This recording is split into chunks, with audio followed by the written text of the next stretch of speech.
The profiles for each miniature tell you the size of the base that the model should come on. For instance, a 20mm base, 40mm base, or a base unique to cavalry. It might seem a little unusual to have square bases in a Fantasy Skirmish game, but actually bases are very important here, because like in Kings of War or Dungeon Saga, other games by Mantic, the base allows you an important part of knowing where the front of a model is, and there are advantages for attacking a model in the rear, whether that be in combat, shooting a bow, or casting a spell.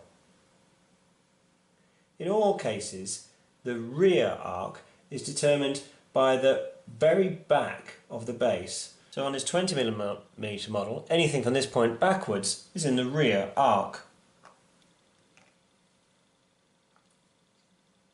On this 40mm model, likewise, the rear. And on this cavalry base, the rear is denoted from here at the very back of the model. Everything else forwards at this point is in the front arc.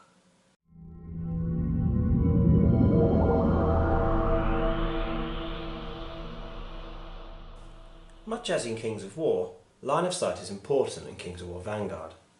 This goblin wants to shoot at the Basilean crossbowman. This model is in the open and therefore is a clear shot. That will give an advantage when shooting. This model, behind the barricade, is partially in cover. That means that if you trace a line from the shooting base, I cannot see every part of the target's base. Finally, this model may not be able to be seen at all, because that depends on the height of this obstacle.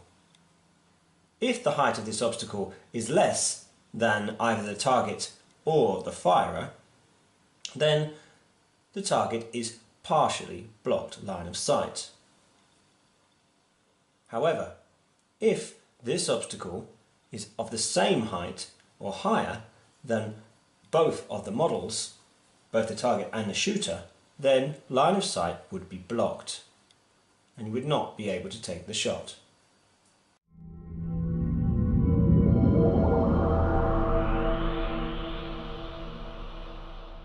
In this position, with the goblin facing in this direction, line of sight is also important, as this point downwards is the rear arc.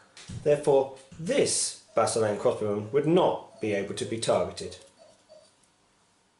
Both of the other Basilean crossbowmen would be.